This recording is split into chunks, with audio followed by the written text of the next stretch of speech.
ఆన్లైన్లో ఆర్డర్ పెట్టాలి కానీ అది ఎంత పెద్ద వస్తువైనా ఇంటికి వచ్చేస్తుంది అంతే ఈ రోజుల్లో. ఐటెం సైజ్ ఎంతదైనా సరే నీకు ఫ్రీగా డెలివరీ అవుతుంది. డబుల్ డోర్ రిఫ్రిజిరేటర్ కానీ, పెద్ద పెద్ద వాషింగ్ మిషన్ కానీ, ఇలా ఒక సైకిల్ అయినా కానీ. ఇక ఈ సైకిల్ వచ్చేసి హైదరాబాద్ డెకత్లాన్లో ఆర్డర్ చేస్తే ఇక్కడ కోదాట్లో 200 కిలోమీటర్స్ అవతల డెలివరీ అయింది. ఈ సైకిల్ ధర వచ్చేసి 7,000 రూపాయలు. డెలివరీ ఛార్జ్ అయితే ఏది తీసుకోలేదులే, కానీ ఫిట్టింగ్కి కావాల్సిన ప్రతి వస్తువు నువ్వు డబ్బులు పెట్టే కొనుక్కోవాలన్నమాట.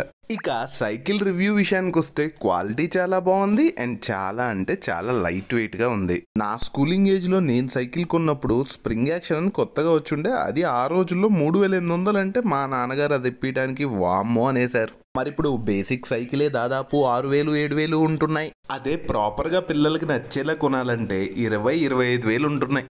కరెక్టే విన్నావు, అది సైకిల్ ధరే. సో ఈ రోజు నీతి సూత్రం ఏంటంటే, ఆల్రెడీ నాన్నలుగా ఉన్న వాళ్ళకి ఎలాగో తప్పదు, కాబోయే నాన్నలు మీరైనా జాగ్రత్తగా గట్టిగా సంపాదించండి.